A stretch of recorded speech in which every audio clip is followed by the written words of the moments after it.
of the town of Mooresville. Welcome to the show. Thank you for coming on the show. And thank you for wearing purple. Oh, you got thank the memo. We all match. Yeah, that's good. So how long have you been mayor of Mooresville? This is my second term, so it's the 4th year that I've been mayor. So. And what has surprised you most about being in that position?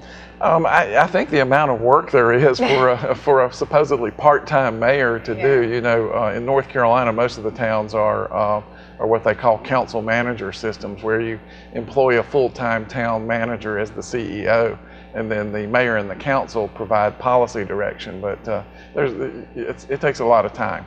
I would imagine just the amount of reading that you have to do before each board meeting is huge. Yeah, it is, and it depends. With a little bit less development going on in the community these days, there's a little bit less reading to do, but early on, it takes a while to get used to all of the zoning and the ordinances and things of that nature, and to understand all the process kinds of things that lead into the considerations that the board has to make. So you have a full-time business as well? Yep, I'm the owner and operator of Alexander Zachary Jewelers in downtown Mooresville. And how long have you had that? Let's see, it's 14 years. Wow. And what prompted you to become mayor?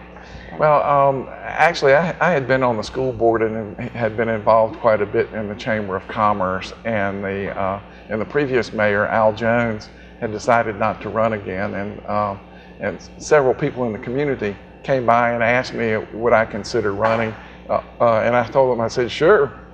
I said, but you're going to have to do all of the work. I got a business to run. And so it was fortunate that this group of people got out and helped me get elected. And it's been a very rewarding experience. What do you think are kind of the biggest issues that you dealt with or that you're currently dealing with that are taking up more of your energy or that you're most passionate about?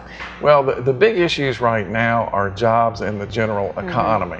So those are the real kind of current kinds of things. And so I try and spend a lot of my time involved in the economic development area, recruiting new businesses, working regionally to continue to make the region an attractive place to do business.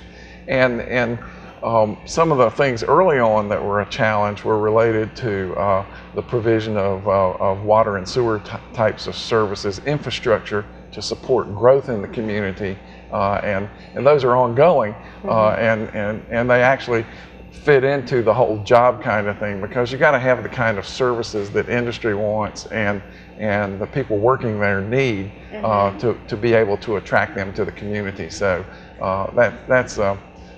those are big issues, and it's a passion for me to work as hard as I can to be sure as many people as possible can live and work in Mooresville.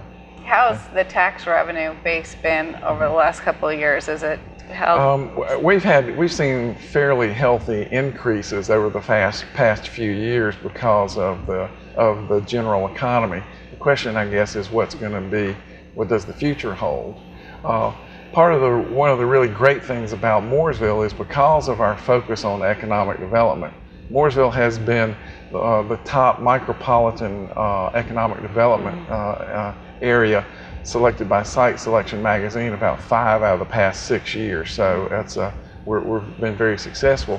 But one of the benefits of that is that we have about 57% of our property tax revenues come from business and commercial and industry. That supports the residential sector and helps in that regard. So it's that's helpful. What the future holds for property tax revenues, we don't know, and that's going to be a challenge that's going to have to be considered in conjunction with the county. Our challenge really has been in the area of declining sales tax revenue, which is the same challenge that the county faces. It affects us just a little bit less. We're about $500,000 short on this past year's numbers in sales tax revenue, so we've adjusted our expectations for the future to reflect that. So.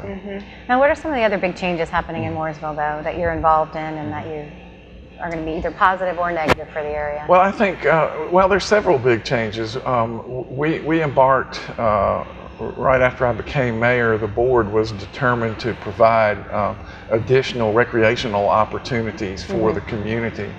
We've got a 100-acre park being developed not very far from here that's currently under construction.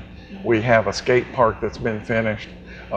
We're developing property, a park out on Cornelius Road. We've partnered with the school systems to provide expanded gyms and outdoor fields and additional recreational facilities. I had the pleasure of helping cut the ribbon on the new Cottle Creek School out on Presbyterian Road the other day, and we, the town, really the citizens of Mooresville, invested $1.8 million in that project to make a larger gym with bleachers and to have some really nice fields associated with that school that the school folks can use as well as the rest of the community. So we've done lots of things like that.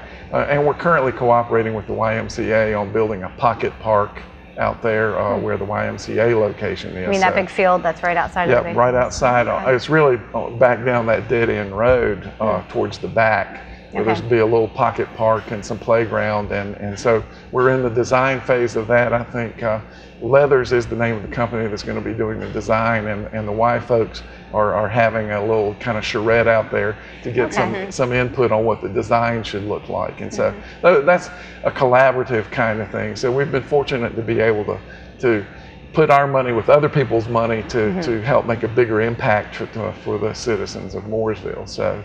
And we continue to work on our wastewater treatment plant, which will be very important to the future of the community. So.